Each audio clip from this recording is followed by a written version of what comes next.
Seja muito bem-vindo, muito bem-vinda ao programa O Que é Ser Brasileiro, aqui no Espaço Cubo Itaú. Olha, o nosso convidado de hoje é o Preto Zezé, presidente da CUFA, a Central Única das Favelas.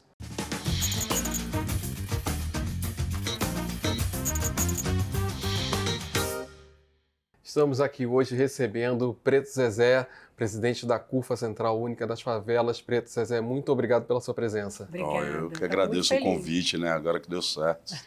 Já tentamos várias vezes. Né? Desencantamos. Opa, com certeza. Antes tarde do que nunca.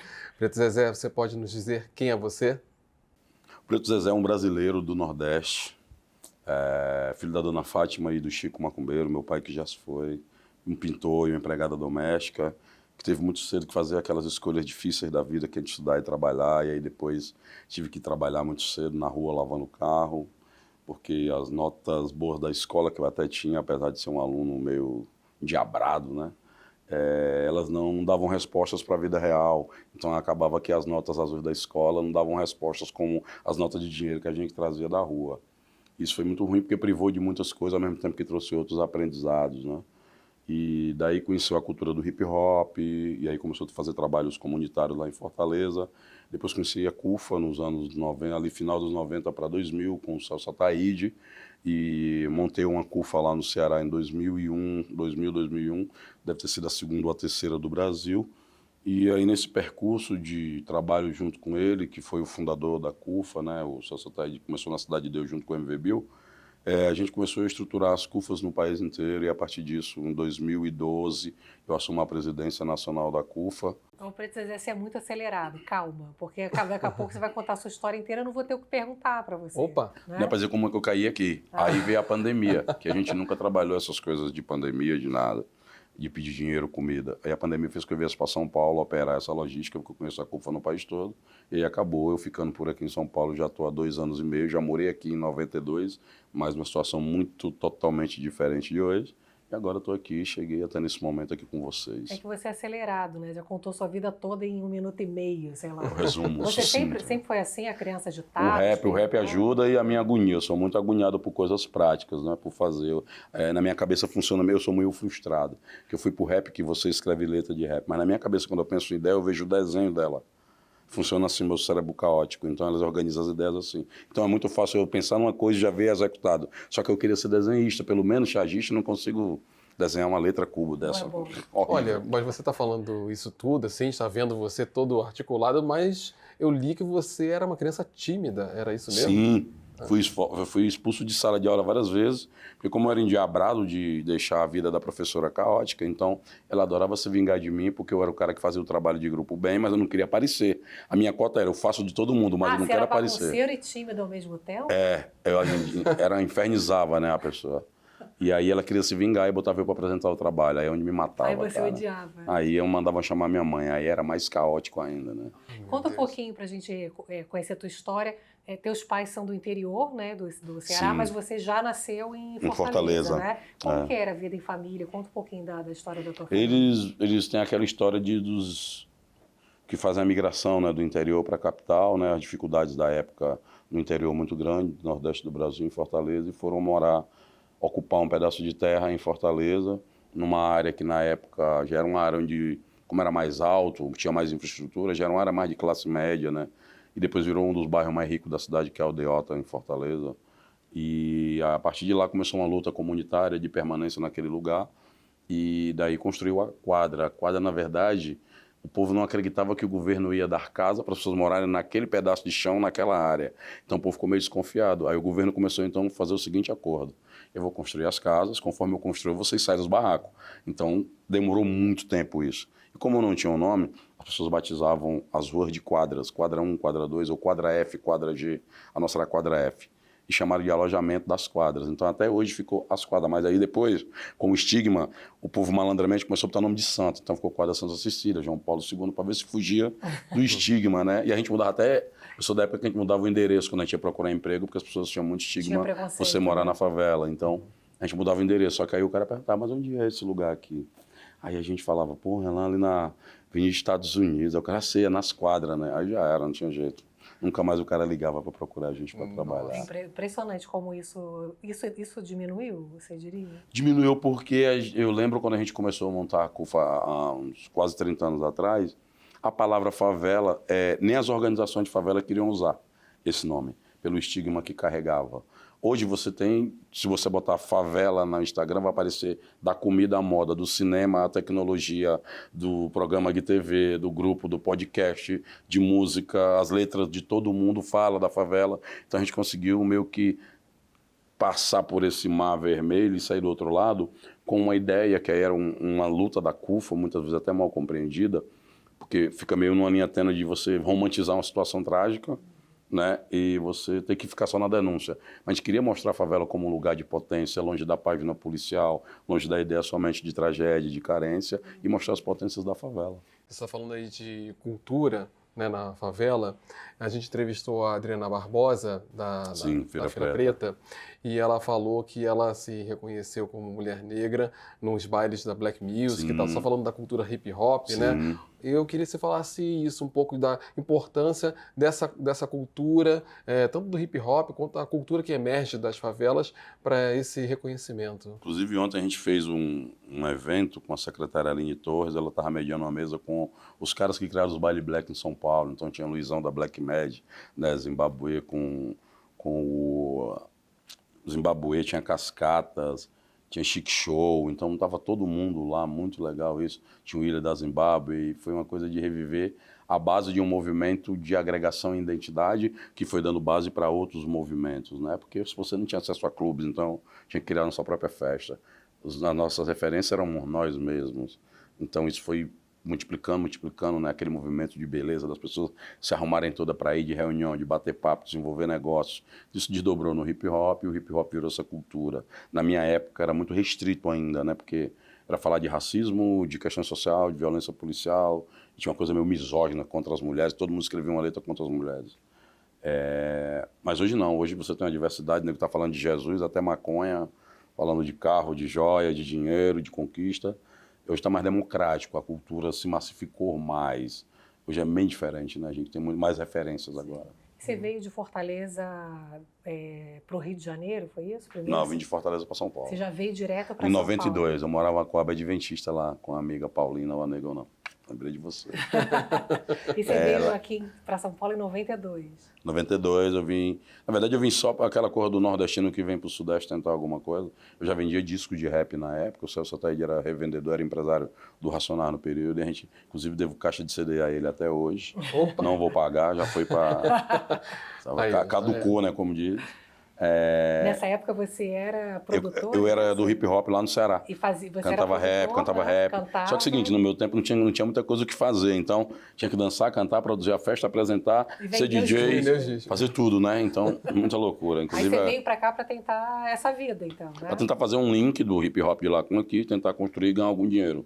E a gente que trabalhava muito, então era muito legal, mas aí eu fiquei com saudade de casa, ainda fui morar um pouco rápido em Arthur Alvim, lá era tudo mato, não tinha Itaquerão, não tinha metrô, não tinha shopping, então eu tive que morar lá para ficar mais perto. Tinha um cara chamado Milton Salles, que foi o cara que criou o Racionais MCs, que juntou os meninos, né, e ele era o cara que dirigia essa coisa do show, das vendas de discos, era um cara muito de ideologia, de organização, então eu me identificava muito pela característica do tipo de hip hop que a gente fazia no Ceará, que era mais engajado, organizado nas bases e tal, e a gente era muito parecido na época. E aí essa coisa foi desenrolando, crescendo. E aí, só que aí eu fiquei muito... Ficava nos frios aqui, dia de frio, eu ficava ouvindo o Belchior, musiquinha do Belchior, e tomando sopa na fila da Sedem ali, ouvindo que a Noite Fria me ensinou a amar mais o meu dia e tal, né? Que o guarda rindo da fotografia, né? E estranhando o nome do lugar de onde a gente vinha. Então eu ficava ouvindo essa música do Belchior e ficava aquele misto de saudade, com tristeza. Acabei voltando, fiquei um tempão longe, só que a pandemia me trouxe pra cá. Ah, você ficou esse tempo todo fora de São Paulo? Foi. E aí ficava em as idas e vindas. Aí comecei a trabalhar de novo, fazer show lá com Racionais, com vários grupos de rap do Brasil, movimento, e aí começou a expandir muito. Aí com a pandemia eu acabei vindo para cá e ficando de vez. O Preto Zezé, qual a importância da representatividade?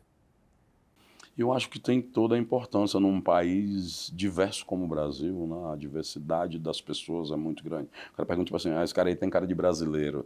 Mas você não tem um brasileiro, não tem uma cara, né? Até quer dar.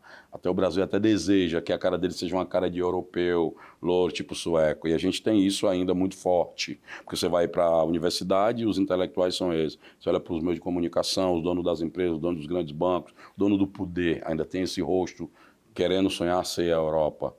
Mas eu acho que perde o Brasil quando não incorpora a sua diversidade, que é a grande marca nossa. Não diversidade para a diferença no sentido de pluralidade, não de transformar, como a gente faz no Brasil, diferenças em desigualdades. Porque você é homem ou mulher, você vai receber um salário X, a mulher vai receber menor. Porque você é preto ou branco, você vai ter uma oportunidade ou não vai ter. Mas a diversidade no sentido de a gente perder, inclusive, competências que cada um de nós tem a partir do seu lugar. Claro, você fala muito da sua mãe, né? Você já citou Fátima, né? Dona Fátima. Ela tem uma importância grande no teu caráter, nessa tua força? Dona Fátima, eu estou escrevendo até um capítulo que é o tempo que eu tive ódio da minha mãe. Olha como é doido, forte, não é isso? Isso é forte. Que era o seguinte, eu estava naquela fase de adolescência para juventude ali, né? Um jovem adulto e tal, e você fica ali procurando se encontrar, ser alguém com uma identidade, um grupo, e tudo que eu queria era ser notado, sair da invisibilidade. Então eu queria andar com os caras mais legais do lugar, queria estar nos lugares onde todo mundo estava e queria usar as roupas e os símbolos que todo mundo tinha para poder pertencer a alguma coisa. E todas essas coisas a Dona Fátima me dizia que não. E eu falei, pô, não pode isso, minha mãe. E aí você ficava ali pedindo uma roupa, não tinha, eu sou do tempo que tinha roupa de sair, tinha aquela roupa guardadinha e tal, que você não podia mexer, que era aquele dia, se voltasse suja, pau no gato. Dona Fátima arrebentava todo mundo. Só que aí o tempo passou e eu fui ver que muitos dos jovens que a gente queria andar, eles morreram, foram presos. Aquele lugar onde a gente queria estar sempre ali era lugar de geralmente acontecer problemas, confusão. Aquela estética era a estética que a polícia perseguia. Então, sem conhecer o Silvio Almeida, minha mãe já estava desenvolvendo toda a estrutura de enfrentamento ao racismo estrutural e da violência social que veio no território e manteve a gente vivo, inclusive apesar de todos os percalços e dificuldades. Então, Dona Fátima acaba uma mulher muito sem conhecimento acadêmico, mas de muita sabedoria da vida. Ah, mulher, né? Demais, né? Criar 4 nego velho maluco dentro de uma favela, osso. Manter todo mundo vivo e hoje tem filho, já tem neto, família. Foi uma guerreira, ainda está sendo, né? E muito bem-humorada. Isso é importante. Né? Você fala muito em construir pontes, já vi algumas entrevistas você falando sobre isso. Qual é o caminho possível para isso? Cara, eu acho que é primeiro entender o seguinte, que eu falo sempre as pessoas de projeto me procuram pedindo apoio. E perguntar qual é a principal pista. Eu acho que a primeira coisa é você pensar que o melhor projeto é aquele que é legal para você, mas é legal para mais quem. Então isso quer dizer que você não vai ficar sozinho. Se você vai ter que dialogar com alguém, geralmente alguém fora do seu espaço, porque falar entre os convertidos é mole, é tipo uma igreja, já todo mundo já sabe rezar a Bíblia, a mesma coisa. Você vai falar para um ambiente que não é seu, você vai ter que entender o outro. Aí você faz um esforço para poder entender o outro. Você vai ter que dialogar com coisas que você não conhece às vezes, ou que são diferentes e até opostas, mas em algum percurso ali, a parte ali, vai ter uma coisa que é comum. Então você precisa, segundo ponto, encontrar o que é a agenda comum. E no terceiro é como é que você junta mais gente para concretizar a realização daquelas questões. E tem uma paciência enorme com essa diferença. Muitas vezes eu quero fazer um projeto, mas o cara, não, essa metade aqui é legal. Ter paciência que a outra pode se realizar no trajeto, ou não, você pode mudar e criar outra coisa. Então, construir pontes também é uma arte de você se conhecer e conhecer o outro, para poder encontrar agendas comuns. Você estava falando da importância de resistir, né, da Dona Fátima, e seu nome não é Preto Zezé, né? Não. Te chamam de, né, seu nome artístico, digamos assim. Tipo Preto Bond, Zezé. James Bond, então com o seu nome Preto Zezé. E por que você tem uma estratégia, né, por trás disso, né? Conta pra gente. Isso começou sem querer, na verdade, tá? Depois foi que eu conceituei e virou outra coisa, que desdobrou num monte de outras coisas. No meu estado, o racismo do Brasil, ele tem um tipo próprio de funcionar. E ele varia de cada lugar.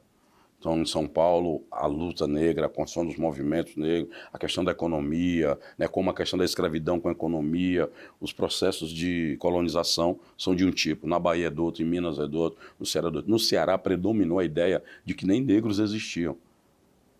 Então eu falei, é sério isso?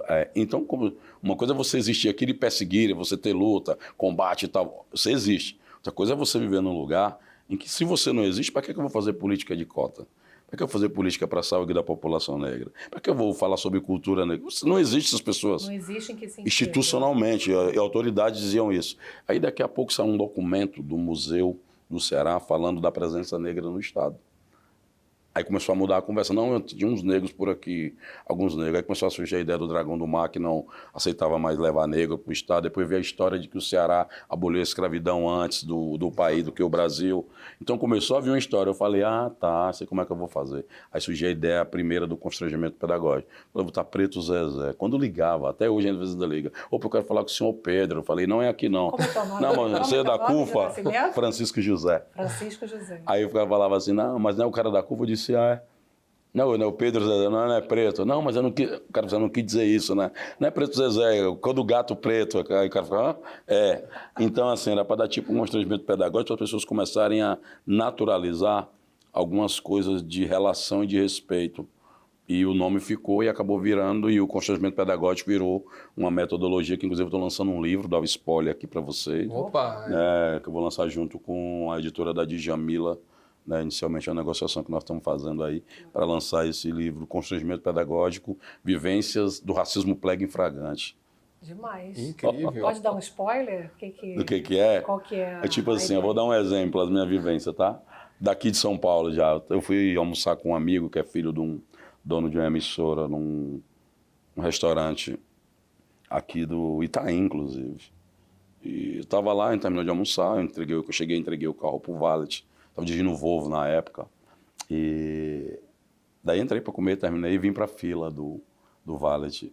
E você, quando desenvolve esse outro olhar, que você descobre que é preto e vê como funcionam as coisas, o radar fica ali. Aí quando passa uma coisa, o radar dispara. Então, para mim não ficar noiado e continuar vivendo e não brigar com todo mundo, eu deixo o radar aqui, mas tá aí, tá ligado no automático. Quando acontece que dispara, eu fico vendo que tipo de coisa que eu vou fazer. Eu passo já pro rabo da fila para evitar que o cara vá despedir que eu trago o carro dele, porque tem hora que eu quero ficar em paz mesmo, então eu desvio. Mas tem outra hora que às vezes ou eu confronto ou não tem como desviar. Então eu fiquei na fila no final. Daqui a pouco eu tô aqui de frente, tem um vidro de frente ao restaurante. E eu fico vendo um cara vindo. O cara procurando alguém para pegar o carro dele. Eu falei, não, esse cara não vai vir aqui. E ele vindo. Eu fui até, não tinha mais para onde ir na calçada. Eu parei. Ele veio, ele nem falou boa tarde, nada. Pegou no meu braço, entregou o papel. Pega o meu carro ali. Aí eu peguei o papel, voltei, puxei o braço dele. Vou pegar teu carro não, cara. Vai pegar você mesmo. Ele, mas por quê, cara? Eu não dirijo carro de menos de 400 mil reais, cara. Aí chegou o Volvo na hora.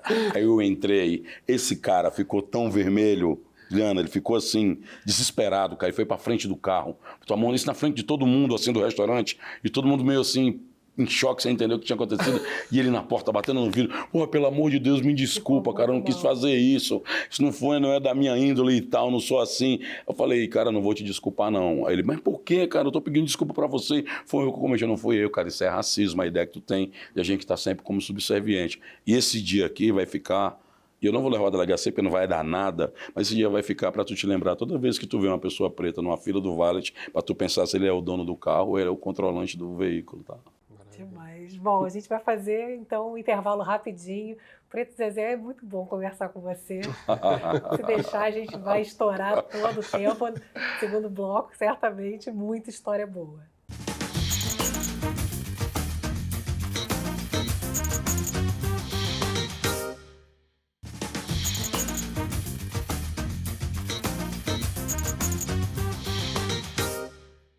A gente está de volta com a entrevista com o Preto Zezé, presidente da CUFA, Central Única das Favelas. Preto Zezé, o que é CUFA para você? A CUFA, no início, era um movimento que eu queria muito fazer parte. Depois a gente criou o nosso CNPJ, nós institucionalizamos. Aí eu falei, pô, agora é uma ONG, terceiro setor. Depois eu fui vendo que a CUFA se transformou num grande sentimento, então é mais do que um registro, uma organização, que é aquele sentimento de você poder acreditar que mesmo na dificuldade você vai construir um outro tipo de agenda. Eu fico vendo as pessoas falar a palavra empreendedorismo, é muito lindo e bonito, mas na favela, pela própria situação caótica e precária, a favela já cria as soluções dela, faz seu corre, dá seu jeito, dá seus pulos. Então, a CUFA acabou se tornando esse sentimento de potência, de visibilidade positiva, de transitar e realizar as coisas, dialogar com os poderes. Então, um misto de potência, de autoestima e de liderança e, ao mesmo tempo, de ser liderado, né? Porque eu falo sempre por líder da CUFA. Você tem que achar legal ser o líder da CUFA, mas, ao mesmo tempo, você também tem que ter a mesma dignidade e grandeza de carregar a cesta básica, então, de ajudar as pessoas. Então, tem que ter a dignidade de ser general, mas também estar preparado para ser soldado com a mesma grandeza. Você está falando desses modelos de empreendedorismo nas favelas e tal, e a gente sabe que tem também muita oportunidade, mas também há muito preconceito, há muito racismo, e isso inviabiliza, de certa forma, certos investimentos, tanto da iniciativa privada quanto do governo, né? Como é que a gente faz para romper com isso? Acho que a primeira coisa é mostrar que ser racista é perder dinheiro logo. Então, você tem uma massa das favelas produzindo 200 bilhões em poder de consumo, onde hoje, pelo IBGE, quase 60% se declaram negros ou pardos, pretos e pardos. Você está perdendo esse dinheiro. E a maioria dessas pessoas estão lá. Né? Você tem aí quase 18 milhões de pessoas vivendo nas favelas, que daria o quarto estado do país. Então, você está querendo ignorar isso. Então, tanto o governo como as empresas, elas perdem no sentido de não incorporar inteligências, não incorporar competências, e muitas vezes perder, né? Até porque as pessoas... Eu vi agora uns moleques trabalhando de programação na favela, o cara é de uma empresa de Bangladesh, o cara trabalha na Índia, o cara trabalha na multinacional alemã, lá da área do Capão Redondo, outra... Não, então, assim, você tem outras coisas de estratégias de mobilidade social nesses lugares. E o país ia ganhar muito se incorporar, se tirasse essa lente que a empresa olha só como massa consumidora ou com um olhar de carência, e o Estado ele olha sempre como um lugar de gasto e nunca de investimento. Então, se a gente conseguir inverter isso e começar a pensar que esse território que produz 200 bilhões, que é o PIB do Paraguai e da Bolívia junto, ou do Uruguai sozinho, ele pode ser uma grande intervenção na economia do país, aí você consegue enfrentar o central, que é a desigualdade, que eu acho que é a parteira de todos os problemas que a gente tem. É porque é um local que é carregado de saberes, a gente tem que valorizar isso, né? E eu acho que dá para fazer as duas coisas, dá para a gente enfrentar a dificuldade, a desigualdade e incorporando também essas inteligências. Eu vou dar um exemplo, fui dar uma palestra na Universidade de Arquitetura. Arquitetura é um curso, né, classe A e tal, e tinha lá um grupo de jovens cotistas, e eu fui vendo a apresentação dos trabalhos deles, e o moleque foi pensar, tipo, um centro de acolhimento das pessoas, e tinha uma área de serviço, que tinha um espaço gigante. Eu perguntei, pô, aqui é quarto para todo mundo? Ele, não, cara, esse quarto é da galera que trabalha. Eu falei, pô, é grandão. Ele é, porque minha mãe, quando trabalhava, ela era do quarto de empregada dela, parecia um cativeiro. Então, o mesmo estudante, mesmo curso de arquitetura, só que esse tem uma perspectiva diferente de pensar. O pensamento dele de produção intelectual é um Brasil diverso e inclusivo, diferente do outro que pensava o quarto de empregada como um lugar, né, fora da lógica da vivência do espaço coletivo. A gente vê os jovens hoje tendo oportunidades, né, que não havia há pouco tempo atrás em áreas de empreendedorismo, como a gente está falando, mas na política também, na área econômica. Você tem uma grande participação hoje de jovens de periferia, né? Como é que você está vendo esse momento? De participação política? De maior engajamento, né, dos jovens da periferia. Acho que tem muita coisa acontecendo, né? Eu acho que às vezes não são percebidas, porque, primeiro, elas acontecem nesse mundo invisibilizado. Que, na partir do que você olha no território somente como violento, de tragédia e de problemas, você só vê isso. Você vai mandar lá polícia, que também não vai resolver. Mas aí você perde de perceber, jovens que estão criando na internet, jovens que estão produzindo a sua gravadora de música, estão criando sua marca de roupa, criando aplicativos. O vencedor da Expo Favela é um moleque de uma escola técnica de São Paulo de 23 anos que criou um dispositivo de proteção às mulheres. Então ele criou um dispositivo tecnológico, a mulher pelo anel, pelo cordão, pela pulseira pode ativar 120 redes de proteção à mulher. E ele criou isso por quê? Porque teve uma história de violência em casa doméstica contra a mãe dele. Então, a inteligência dele pensou para proteger, para que não acontecesse com outras mulheres. Então, essa inteligência, na medida que eu olho para o território onde ele mora só como violência trágica, eu não vejo essa inteligência. Quando você olha hoje para a favela, o que você vê? Eu vejo emoção, potência, criatividade. Onde as pessoas veem medo, eu vejo emoção. Onde as pessoas veem tragédia, eu vejo potência. Onde as pessoas veem tristeza e desgraça, eu vejo soluções sendo criadas. Então, acho que a favela tem muito a ensinar para o Brasil. Bonito. E o que é ser brasileiro? Para mim, ser brasileiro é ser essa pessoa, ser o Preto Zezé que transita dos becos e viela aos palácios, levando a nossa agenda, transitando entre os lugares, entre os espaços, que eu sei que muitos dos meus e das minhas não vão transitar, mas o nosso papel é vir aqui e trazer essa notícia, trazer essa agenda, discutir com o setor privado, com o setor público, dos vários gestores de várias cores partidárias, porque a agenda é nossa e a gente que tem que trazer ela até aqui para ela ser encaminhada. Então, ter essa habilidade de chegar e poder dizer o que pensa, trazer uma agenda propositiva, colaborativa, para apresentar um Brasil ao outro, para mim, é a grande tarefa nossa hoje na CUFA de o que é ser brasileiro. Muito bom. Que bom ter você aqui. Obrigado, eu que agradeço o convite. Obrigada a você que está sempre aqui com a gente. Tchau. Tchau, tchau.